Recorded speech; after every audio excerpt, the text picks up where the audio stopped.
Welcome to Bheemas kitchen. ಇವತ್ತು ಬಸ್ಸಾರು ಹೇಗೆ ಮಾಡೋದು ಅಂತ ನೋಡೋಣ. ಕುಂಬಳಕಾಯದಲ್ಲಿ ತುಂಬ ಚೆನ್ನಾಗಿರುತ್ತೆ.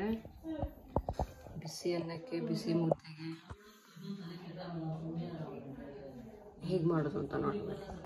ಅವರೇ ಬೇಳೆ, ಸಬ್ಬಕ್ಕಿ ಸೊಪ್ಪು ಮತ್ತು ಕುಂಬಳಕಾಯಿ ತೊಗೊಂಡಿದ್ದೀವಿ. ಅವರೇ ಕಾಳಿದ್ರೂ ಪರವಾಗಿಲ್ಲ, ನಾನು ಅವರೇ ಬೇಳೆ ತೊಗೊಂಡಿದ್ದೀನಿ. ಒಂದು ಪಾತ್ರೆಯಲ್ಲಿ ಬಿಸಿ ನೀರು ಇಟ್ಟಿದ್ದೀನಿ. ಬಿಸಿನೀರು ಹಾಕಿದ ತಕ್ಷಣ ಬೇಗ ಬೆಂದೋಗ್ಬಿಡುತ್ತೆ. ಫಸ್ಟ್ ಕಾಳು ಹಾಕ್ಬಿಡೋಣ. ಕುಂಬಳಕಾಯಿ ಮತ್ತು ಸೊಪ್ಪು ಆಮೇಲೆ ಹಾಕೋಣ, ಬಿಕಾಸ್ ಬೇಗ ಬೆಂದೋಗ್ಬಿಡುತ್ತೆ. ಅದಕ್ಕೋಸ್ಕರ ಕಾಳು ಫಸ್ಟ್ ನೀರಲ್ಲಿ ನೆನೆಸಿದ್ದೆ, ಸೊ ಬೆಂದಿದೆ. ಇವಾಗ ಕುಂಬಳಕಾಯಿ ಮತ್ತು ಸೊಪ್ಪು ಹಾಕೊಳ್ಳೋಣ.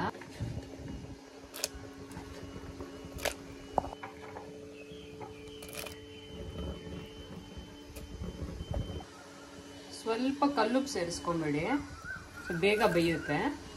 ಒಂದು ಪ್ಯಾನ್ ಇಟ್ಕೊಂಡಿದ್ದೀನಿ, ಎಣ್ಣೆ ಹಾಕಿ ಸ್ವಲ್ಪ 50% ಅಷ್ಟು ಫ್ರೈ ಮಾಡ್ಕೊಳ್ಳೋಣ. ಸಾಕು, ಸೇರಿಸ್ತೀನಿ. ಟೊಮ್ಯಾಟೊ ಸೇರಿಸ್ತೀನಿ. ಹೀಗೆ ಕಾಳು ಹಾಕ್ಕೊಳ್ಳಿ. ನೋಡಿ, ಕುಂಬಳಕಾಯಿ ಬೇಳೆ ಎಲ್ಲ ಬೆಂದಿದೆ. ಸಪ್ರೇಟ್ ಮಾಡೋಣ. ಇಷ್ಟು ಸಾಕು ಫ್ರೈ ಮಾಡ್ಕೊಂಡಿರೋದು. ಸ್ವಲ್ಪ ತಣ್ಣಗಾಗ್ಬಿಡೋಣ.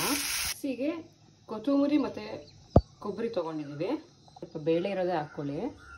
ಬೇಯಿಸಿಟ್ಟಿದ್ವಲ್ಲ ಅದನ್ನು ಹಾಕ್ಕೊಳ್ಳೋಣ. ಇದನ್ನು ಫ್ರೈ ಮಾಡ್ಕೊಂಡಿದ್ವಲ್ಲ ಇದನ್ನು ಕೂಡ ಸೇರಿಸ್ಕೊಳ್ಳೋಣ.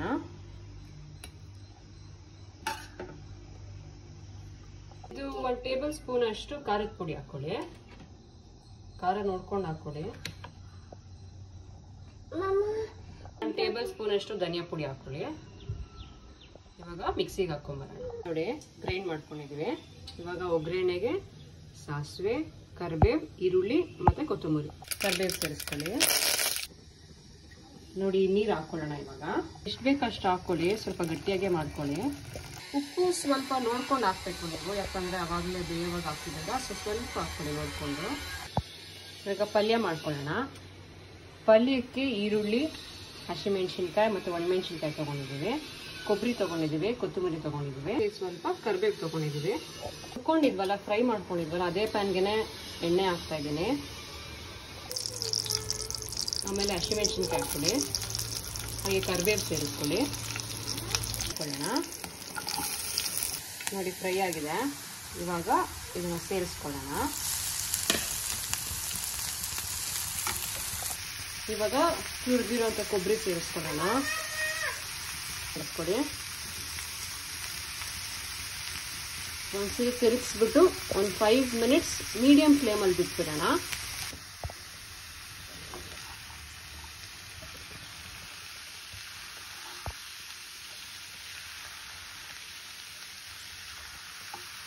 ಕುದಿತಾ ಇದೆ. ಇವಾಗ ಲೋ ಫ್ಲೇಮ್ ಫುಲ್ ಸಿಮ್ಮಲ್ಲಿ ಇಟ್ಬಿಡೋಣ. ಎಣ್ಣೆ ಬಿಟ್ಕೊಳ್ಳುತ್ತೆ. ಪಲ್ಯನೂ ರೆಡಿ ಆಗಿದೆ. ಆ ಕಡೆ ಸಾರು ರೆಡಿ ಆಗಿದೆ. ಬನ್ನಿ, ಸರ್ವಿಂಗ್ ಪ್ಲೇಟ್ ಹಾಕೊಳ್ಳೋಣ. ಪಲ್ಯ ಸಾರು ರೆಡಿ ಆಗಿದೆ. ಮುದ್ದೆಗೆ ಕಾಂಬಿನೇಷನ್ ತುಂಬ ಚೆನ್ನಾಗಿರುತ್ತೆ. ಬಿಸಿ ಅನ್ನಕ್ಕೆಲ್ಲ